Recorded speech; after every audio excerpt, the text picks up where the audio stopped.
there's a razor-thin line between confidence and delusion. Today, we're meeting 10 people who erased that line with a blowtorch. This isn't just a list, it's a deep dive into terminal self-belief, where every story serves as a final, brutal reality check. The following stories are real cautionary tales with fatal outcomes. They are presented as a stark warning. Do not imitate these actions. 1. The zookeeper who believed in personal service a little too much is a story that elegantly demonstrates the difference between having a special bond with an animal and having a fundamental misunderstanding of what a 2-ton horn tank will tolerate. Our scene is a peaceful, well-regarded zoo in France. Our protagonist, let's call him Jean-Pierre, was not just a zookeeper. He was, in his own mind, a rhino whisperer.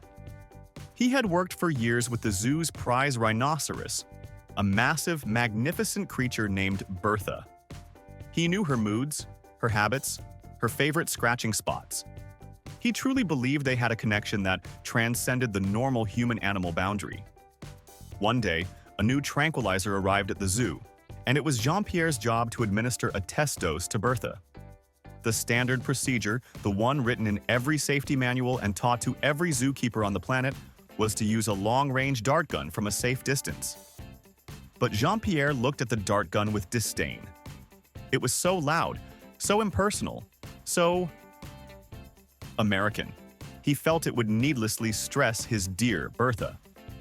He decided, in a moment of profound, ego-driven genius, that he would administer the tranquilizer by hand, with a syringe. He would simply walk up to his multi-ton armored friend and give her a quick, gentle jab. It would be a personal, intimate procedure, a sign of the deep trust between them. He prepared the massive syringe, filled with enough sedative to knock out a creature that could run through a brick wall. He slipped into the enclosure, his heart probably fluttering not with fear, but with a sense of noble purpose. Bertha was dozing in the corner, a picture of tranquil, leathery indifference. Jean-Pierre crept closer, whispering sweet nothings in French. "Bonjour, ma chérie. It's just me. A little prick for a long nap." He got right up beside her massive flank, took a deep breath, and with the confidence of a man who has never been wrong in his life, he jabbed the needle deep into her thick hide. For a split second, nothing happened. Jean-Pierre probably thought, "See, she trusts me." But Bertha was not impressed. She was asleep one moment, and the next, a sharp, stabbing pain had erupted on her side. She didn't feel trust, she felt betrayal. She awoke with a snort that sounded like a steam engine starting up. Her sleepy eyes were suddenly wide with pure, unadulterated rage. She turned her massive head, saw her friend standing there with a giant needle, and made a very simple, very final decision.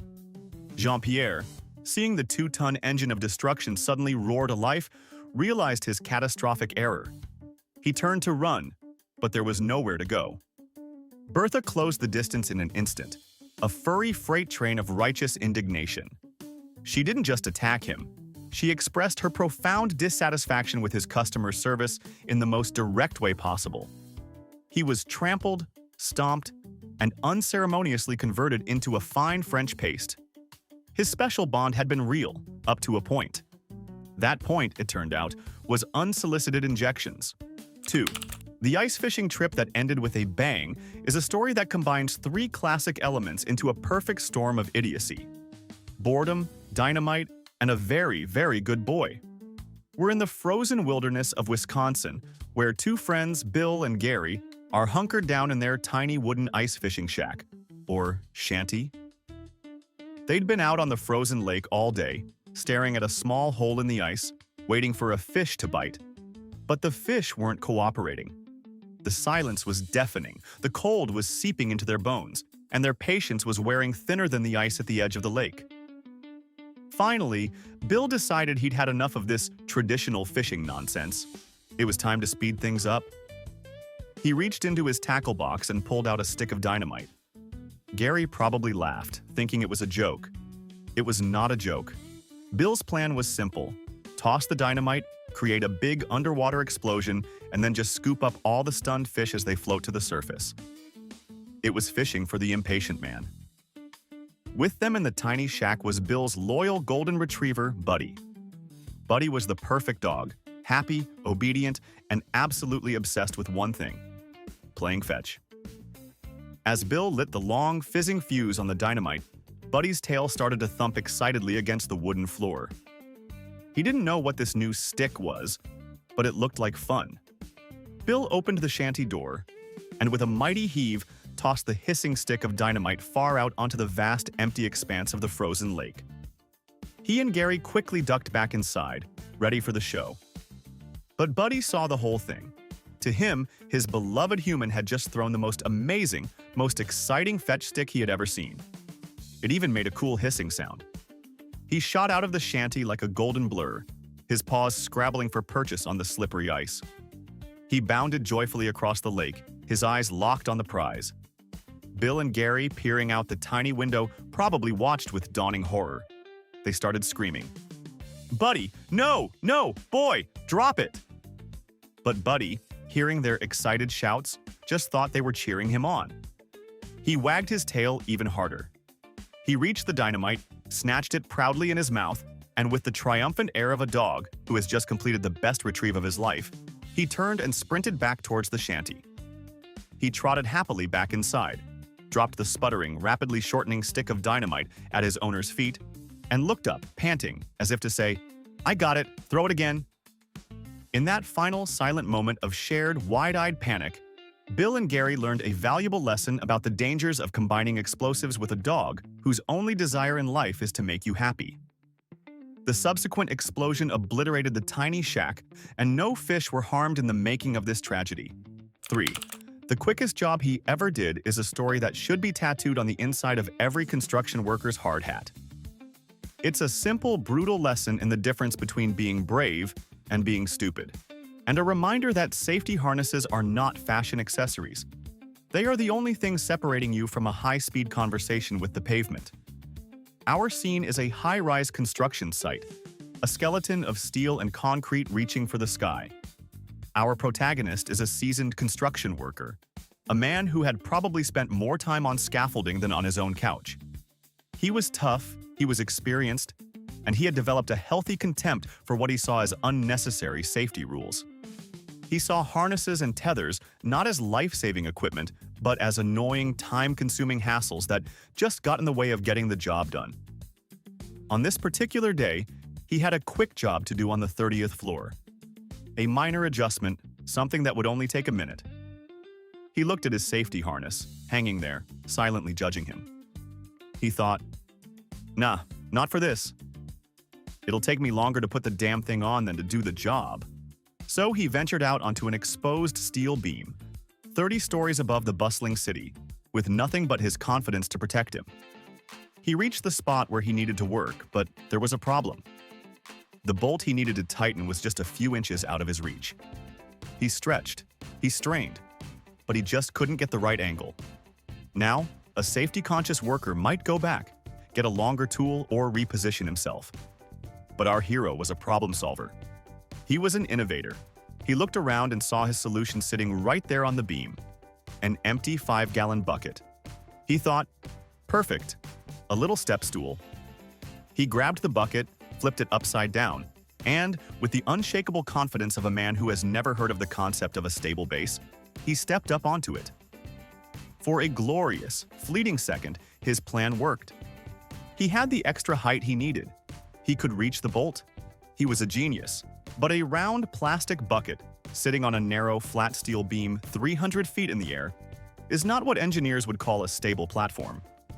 As he shifted his weight to apply torque to the wrench, the bucket tipped. It wasn't a slow wobble. It was an instant, catastrophic failure of his entire support system.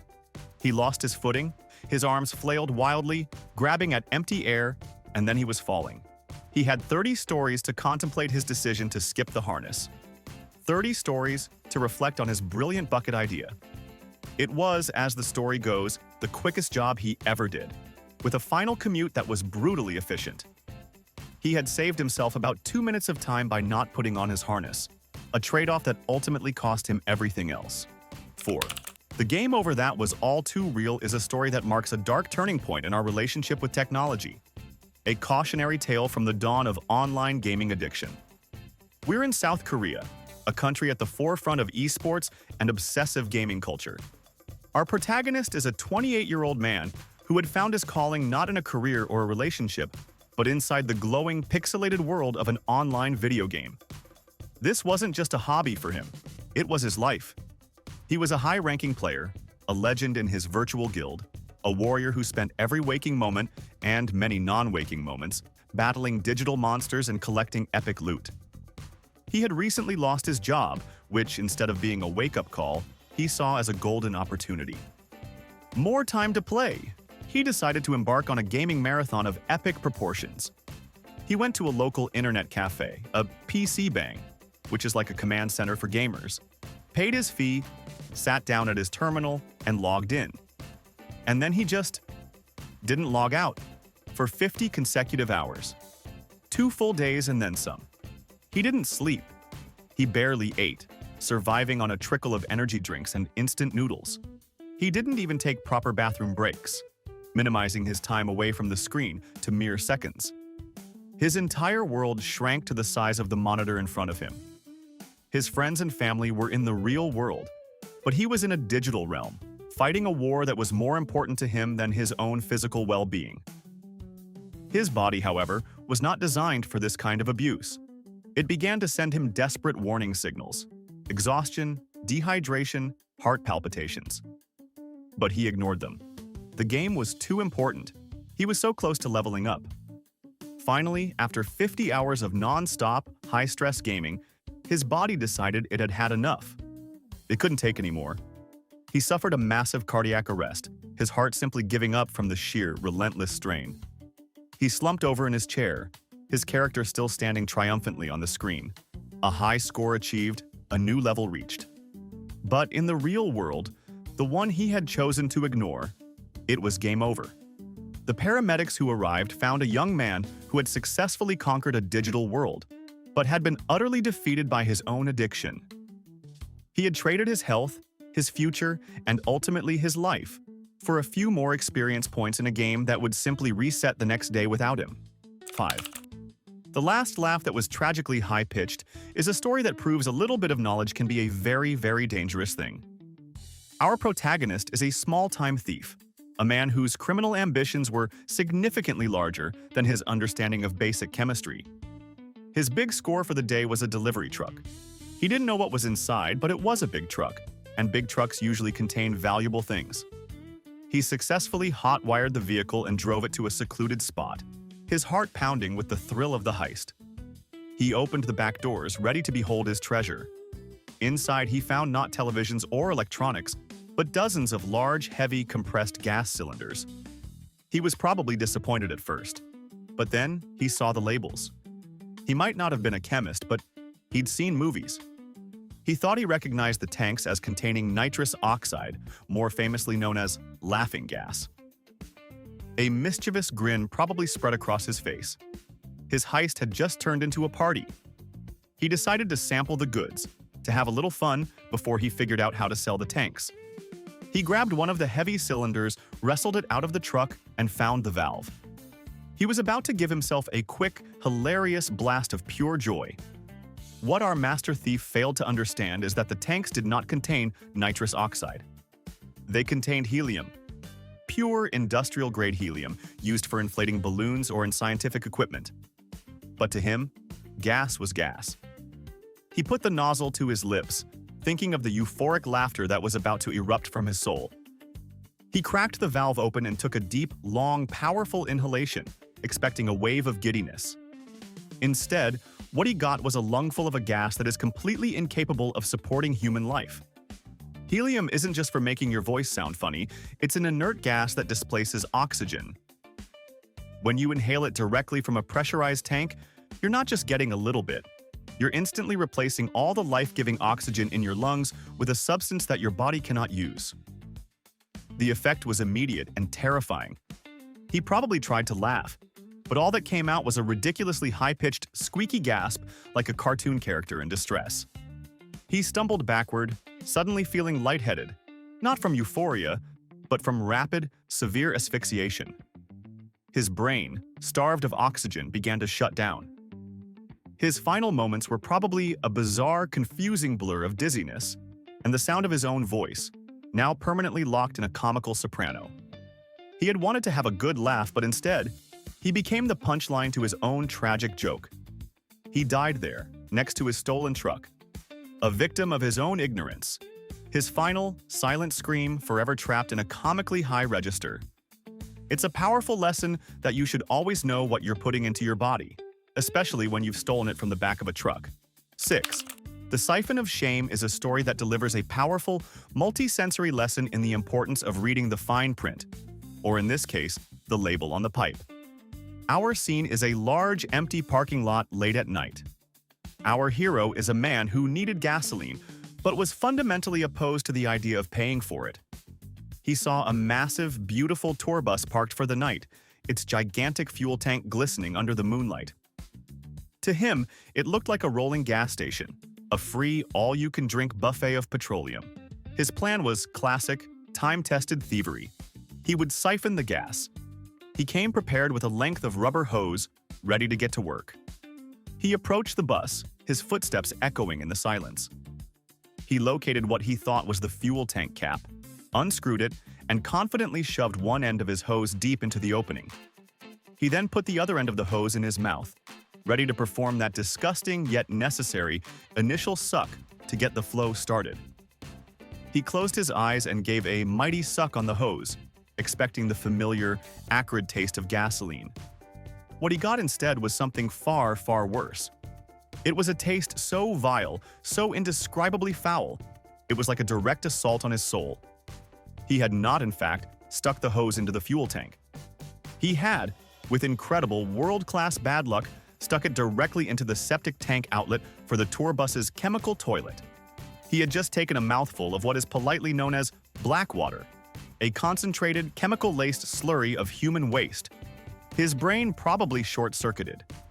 In a violent, convulsive reaction of pure disgust, he spat out the hose and the foul liquid, vomiting uncontrollably. But in that moment of panicked revulsion as he was heaving and spitting, he made his final mistake. He took a deep, gasping breath. But he wasn't inhaling fresh air. He was inhaling the concentrated, toxic fumes rising from the puddle of chemical waste he had just spewed onto the pavement. The combination of the chemicals, formaldehyde, deodorizing agents, and whatever else was in that toxic soup, hit his lungs like a chemical weapon. The effect was almost instantaneous. He collapsed to the ground, his body overwhelmed by the poison he had just inhaled. He had set out to steal a few gallons of gas, but ended up with a mouthful of something much, much worse. It's a story that provides a uniquely disgusting and effective argument against a life of crime. Sometimes, the punishment for your sins isn't jail time. It's a taste of something so horrifying it literally takes your breath away, permanently. 7. The Great Escape that ended up spread a little too thin is a story that proves sometimes the most ingenious hiding spot is also the absolute worst place you could possibly be. Our scene is a low-security prison farm, the kind of place where the inmates have a bit more freedom, tending to crops and livestock. It's less Shawshank Redemption and more Green Acres with bars. Our protagonist, an inmate who was tired of the farm-to-table prison lifestyle, decided it was time to leave. His escape plan didn't involve tunnels or forged documents. It was agricultural in nature. He saw his ticket to freedom in a massive, industrial-sized manure spreader parked in one of the barns. For those not familiar with farm equipment, a manure spreader is essentially a giant metal tub with a series of rotating blades at the back, designed to chop up and fling fertilizer across a field. To our hero, it looked like the perfect hiding place.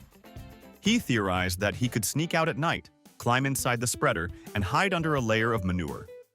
The guards would do their head count, find him missing, search the grounds, and never think to look inside a giant pile of cow dung. Then, under the cover of darkness, he would simply slip away. It was a smelly plan, but a brilliant one, or so he thought. One night, he put his plan into action. He snuck out of his barracks, made his way to the barn, and climbed into the cold, dark, and incredibly foul-smelling interior of the manure spreader. He burrowed down, covering himself completely, and waited. And his plan worked. The guards did their search. They looked everywhere, but they never found him. He had successfully evaded capture. He probably lay there in the darkness, breathing shallowly through a makeshift straw, feeling like a genius, a true master of camouflage. He just had to wait for the right moment to make his final move. But there was one variable he hadn't accounted for: the farmer. The next morning, a farmer, who was just a regular employee doing his job and completely unaware that his fertilizer contained a secret human ingredient, came to the barn. It was a perfect day for fertilizing the cornfield. He hitched the manure spreader to his tractor, not noticing anything amiss. Our escaped inmate, still hiding inside, probably felt a jolt of panic as the machine started to move, but he likely thought, "Just stay calm. He'll park it somewhere and I can slip out." But the farmer didn't park it. He drove it directly out to the fields. He engaged the power takeoff, and the giant rotating blades at the back of the spreader roared to life. In his final, horrifying moments, our hero must have realized the fatal flaw in his brilliant plan. He had chosen a hiding spot that was also a processing machine. He was found, in a manner of speaking, later that day, spread evenly and efficiently across a 10-acre cornfield. He had successfully escaped the prison, but he had failed to escape the consequences of his truly crappy hiding spot. 8. The perfect storm for the perfect photo is a story that serves as a powerful lesson for every amateur photographer who thinks getting the shot is more important than, say, not getting swept out to sea. Our story takes place on the coast of England during a massive winter storm. The waves were colossal, monstrous things, crashing against the shore with a sound like thunder. For most people, this was a day to stay inside, brew a cup of tea, and watch nature's fury from a safe distance. But for our hero, an aspiring photographer, this wasn't a storm, it was an opportunity. He saw the violent, churning sea not as a threat, but as a dramatic backdrop. He wanted to capture the perfect picture of a massive wave exploding against a stone pier. He grabbed his camera and headed out into the gale force winds. He arrived at the pier to find it closed off, with large, clear signs and barriers warning people to stay away due to the dangerous conditions. But to our photographer, these warnings were just obstacles separating him from his art. He hopped the barrier, his coat flapping wildly in the wind, and began his solitary march out to the very end of the pier. The waves were crashing all around him, sending plumes of icy spray high into the air. He probably felt alive, a lone artist battling the elements to capture a moment of pure, raw power. He set up his tripod at the very edge, the sea raging just a few feet below him. He saw his moment coming. A massive, perfect wave was building on the horizon. He aimed his camera, adjusted his focus, and waited. The wave hit the pier with the force of a freight train, exploding into a spectacular, chaotic wall of white water. He got the shot. Click. It was probably the most incredible photograph he had ever taken. A perfect, frozen moment of nature's awesome power. He probably looked down at his camera's display with a feeling of pure, triumphant joy. He had done it.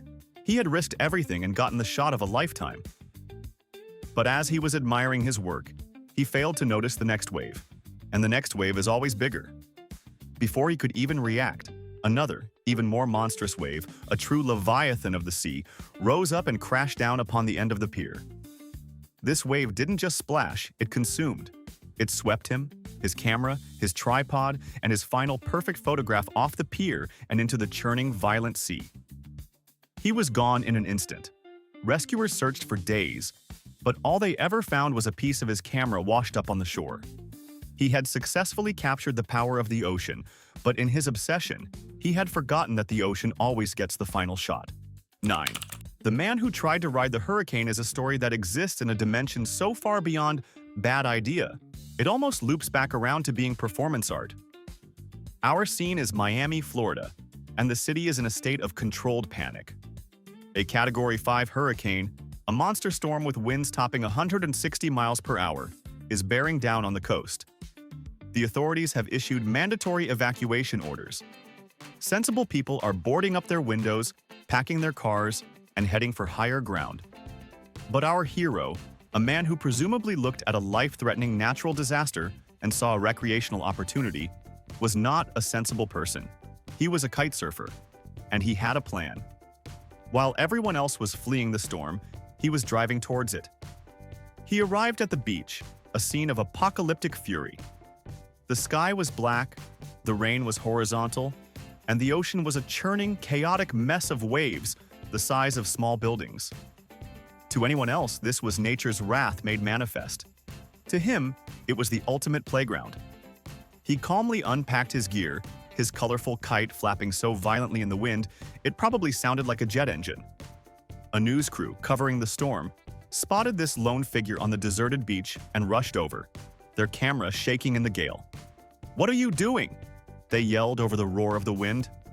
And our hero, with a serene, almost messianic look on his face, delivered one of the greatest lines in the history of poor judgment. He said he was there to harness the power of the storm. He genuinely believed he could take this apocalyptic force of nature and use it for a bit of afternoon fun. The news crew backed away, probably realizing they were about to get some truly exclusive and truly tragic footage. Our kite surfer launched his kite into the maelstrom. The moment the wind caught it, he was not just lifted, he was ejected. The storm didn't gently pull him along the water. It snatched him up like a hawk snatching a field mouse. He was launched vertically into the air at a speed that was probably terrifying. A human being suddenly strapped to a Category 5 rocket. For a few brief, horrifying seconds, he was no longer kite surfing. He was just flying. Uncontrollably.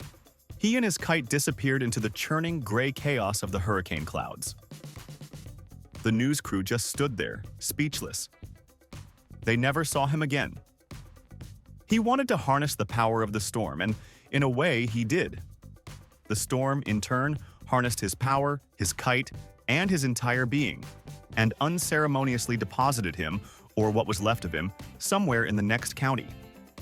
He had sought to become one with the storm, and the storm was more than happy to oblige, making him a permanent, if scattered, part of its legacy. 10. The push start that went downhill fast is a cautionary tale for anyone who has ever looked at a complex mechanical problem and thought, "I can probably solve this with gravity." Our protagonist is a motorcycle owner whose beloved bike refused to start. He tried the ignition, click, nothing. He checked the battery. Seemed fine. He was faced with a classic mechanical dilemma. A patient person might troubleshoot the issue, check the spark plugs, the fuel line, the carburetor. But our hero was not a patient person. He was a man of action, a man who believed in simple, direct solutions. He decided he would give his motorcycle a push start, or more accurately, a coast start. His plan was beautifully simple. He lived at the top of a very long, very steep hill.